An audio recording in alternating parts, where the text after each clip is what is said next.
ಏನಮ್ಮ? ಮಗನ ಹತ್ರ ಹೋಗಕ್ಕೆ ರೆಡಿಯಾಗಿ ಬಂದೆ. ಎಲ್ಲಿಗೆ ಹೋಗ್ತಿದ್ಯಾ? South Korea, Seoul.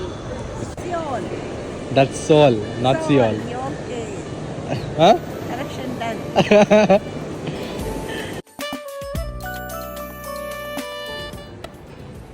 Hi friends, ನಾವು ಇವಾಗ ಹಾಂಗ್ಕಾಂಗಿಗೆ ಬಂದಿದ್ದೀವಿ.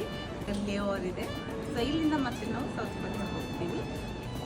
ಸಿಟಿ ತೋರಿಸ್ತೀನಿ ನಿಮಗೆ ಎಲ್ಲ ಹೇಗಿದೆ ಅಂತ. ಸೌತ್ ಕೊರಿಯಾ ರೀಚ್ ಆಗ್ತಿದ್ದಂಗೆ ಮೊದಲೇ ಮಗ ಬಂದು ವೆಯ್ಟ್ ಮಾಡ್ತಾ ಇದ್ದ. ನಮಗೆ ನೋಡಿದ ತಕ್ಷಣ ಆದ ಆನಂದ ಅಷ್ಟಿಷ್ಟಲ್ಲ ಮಾತ್ರ.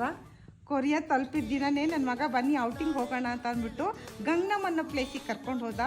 ಹೋಗ್ತಾ ಇದ್ದಂಗೆ ನೋಡ್ತಾ ಇದ್ದೀವಿ ನೋಡಿ, ನಮಗಾಗೆ ಮಳೆ ಬಂದಂಗೆ ಸ್ವಾಗತ ಮಾಡ್ದಂಗಿತ್ತು. ಅಪ್ಪ ಅದು ಎಷ್ಟು ಖುಷಿ ಆಯಿತು ಅಂದರೆ ಆ ಕ್ಷಣವನ್ನು ನಿಜವಾಗ್ಲೂ ಆನಂದನ ವರ್ಣಿಸೋಕ್ಕೆ ಆಗ್ತಿಲ್ಲ. ಎತ್ತರವಾದಂತಹ ಬಿಲ್ಡಿಂಗ್ಗಳು, ಲೈಟಿಂಗ್ಸ್ಗಳು, ಎತ್ತರವಾಗಿರುವಂತಹ ಅಗಲವಾಗಿರುವಂತಹ ಟಿ ವಿಗಳು, ರೋಡು, ಕ್ಲೀನ್ಲಿನೆಸ್ಸು, ಅಬ್ಬಾ ತುಂಬ ಖುಷಿ ಆಯಿತು.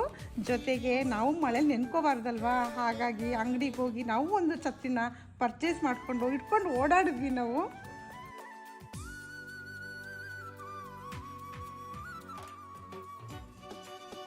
ಇದನ್ನೆಲ್ಲ ನಾನು ನೋಡ್ತಾ ನಿಂತ್ಕೊಂಡು ಒಳಗೆ ಖುಷಿ ಪಡ್ತಾ ಇದ್ದೆ. ನಾನು ಫಾರಿನಿಗೆ ಬಂದಿದ್ದೀನಲ್ಲ ಅಂತ ಅಂದ್ಬಿಟ್ಟು. ಸೊ ಹಾಗೆ ನೋಡ್ತಾ ಇರಬೇಕಾದ್ರೆ ಒಂದು ಗುಂಪು ಕಾಣಿಸ್ತು ನನಗೆ. ಏನಿದು ಮಗನೇ, ಈ ಥರ ಜನಗಳಿದಾರಲ್ಲ ಯಾಕೆ ಅಂತ ಕೇಳಿದೆ.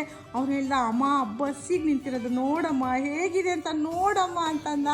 ನನಗಂತೂ ನೋಡಿ ನಿಜಕ್ಕೂ ಆಶ್ಚರ್ಯ ಆಯ್ತಪ್ಪ. ಮಕ್ಕಳು ಶಾಲೆಗೆ ಟೀಚರ್ಸ್ಗೆ ಎದ್ಕೊಂಡು ನಿಂತ್ಕೋತಾರಲ್ಲ ನೋಡಿ, ಆ ಥರ ನಿಂತ್ಕೊಂಡಿದ್ದಾರೆ. ಒಂಚೂರು ಹೋಗಬೇಕು, ಅರ್ಜೆಂಟಲ್ಲಿ ನುಗ್ಗಬೇಕು, ಯಾವ ಥರನೂ ಆ ಥರ ಇಲ್ಲ ಕಣ್ರಪ್ಪ. ನನಗಂತೂ ತುಂಬ ಖುಷಿ ಆಯಿತು ಆ ಶಿಸ್ತನ್ನ ನೋಡಿಬಿಟ್ಟು. ಅಪ್ಪ ಅದ್ರ ಹೇಳೋಕ್ಕಾಗಲ್ಲ. ನೋಡಿಲಿ, ನೋಡಿ ಹೆಂಗೆ ನಿಂತಿದ್ದಾರೆ ಅಂತ.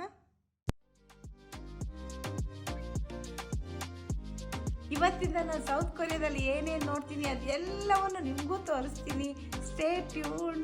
ಮುಂದಿನ ವಿಡಿಯೋದಲ್ಲಿ ಭೇಟಿ ಆಗೋಣ.